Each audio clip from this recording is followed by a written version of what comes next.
pagdaka, yaong ikatlong persona. Doon na. Doon sa pagkakatikot. Doon. Doon sa pagkakatikon at mga pag-orasyon ng tanang mga apostol, sa ulo nila'y pumatong titiisang dilag apoy na nagmulang nasa langit na hindi naman mainit. Ito ang grasyang bihis ng Espiritu ng marikit sa doroong apostoles. Silang lahat ay binigyan niyong grasya, lubhang mahal, may hangin na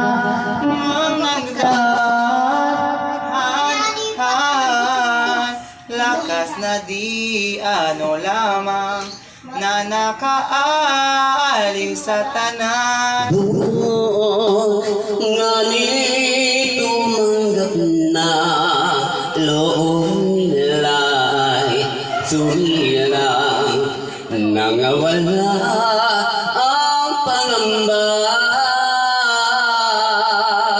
na halihan kapag daka na tuwa't pagka-ligaya.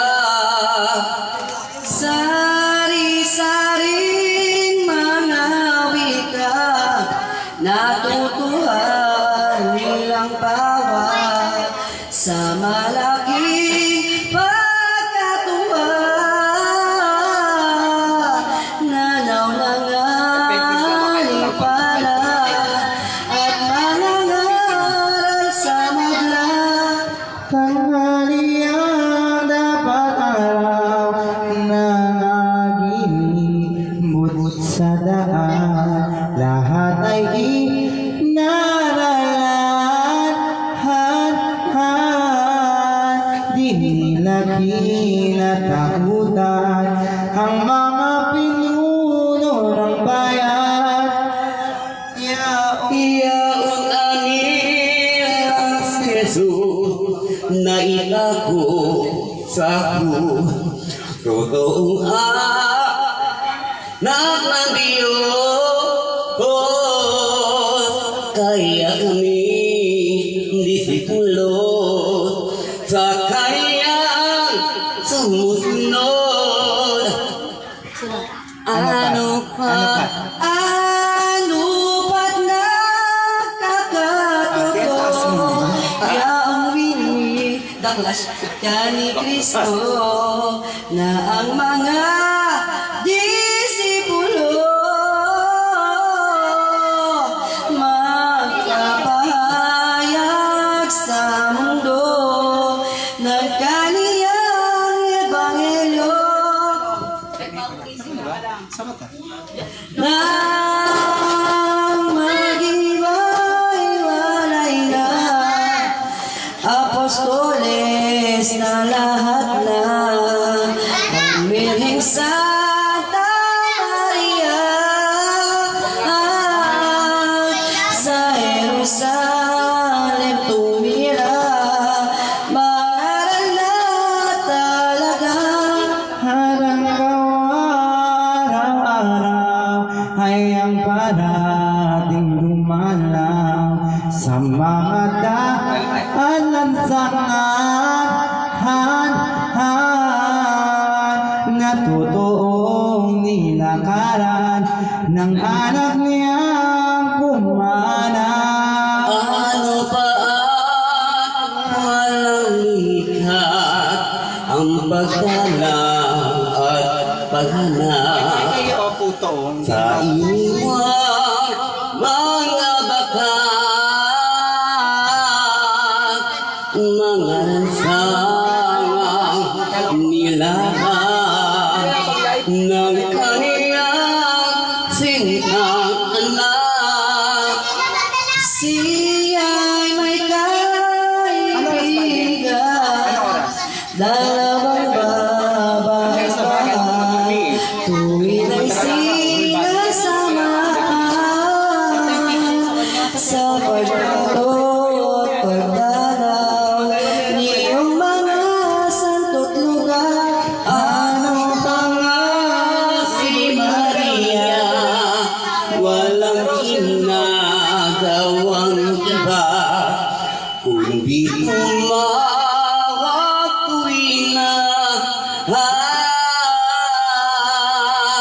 paampun at pagkalala kabutong nanap niya. Manangay isang araw, itong inang namamanglaw, nanalangin kapagkuhan at dumagising ng tunay sa harap niyang marangal. Ito ang ipinagbagya, o anak ko, sinisinta. Buhay niya rin kaluluwa, kailang oras pabaga, tayo'y muling magkita. Kailan mo matitignan iyong mukhang malinaw na pilangan ng lihaw ng tao sa isang tinakpan dito sa lupang ibaba. Haning panahon at oras, muli tayong maghaharap. Ina mong lipos ng hirap, ay walang daang lumuwag. Bunso kong di kang kaharap. Anak, anak ko, magdalita ka na ako'y iyong kunin na. At nang kita ay makita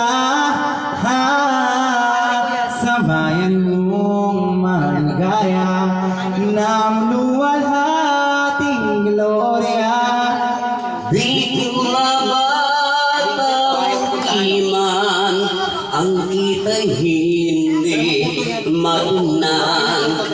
Malaki ang aking lumbay,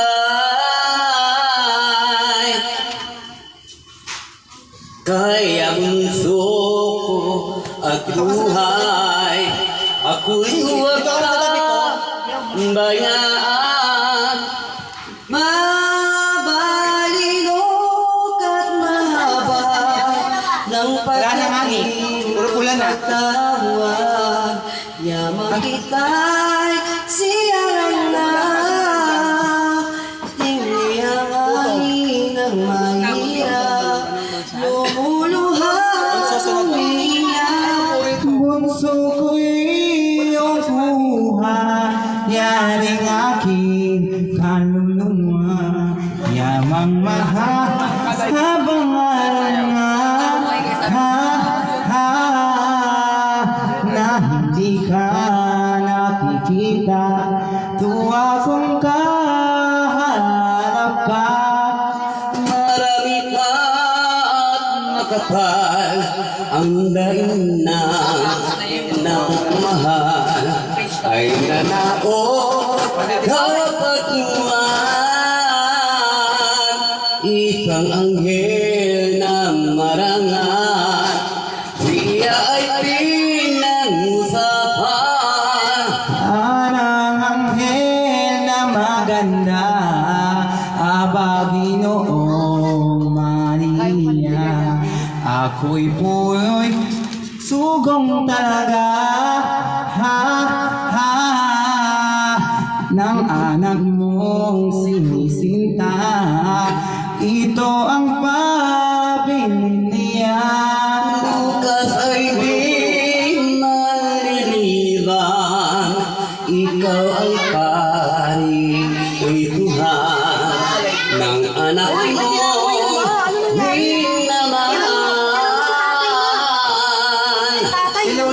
Iyak-yak katuntunay sa maluwalhating bayan. Ako po nang may kasama, bukas kong parituhan ka.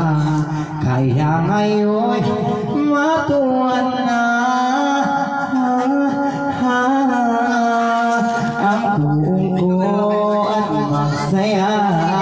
At ito'y walang pagsala. Ang sagot ng inang birhen ay aba mahal na anghel.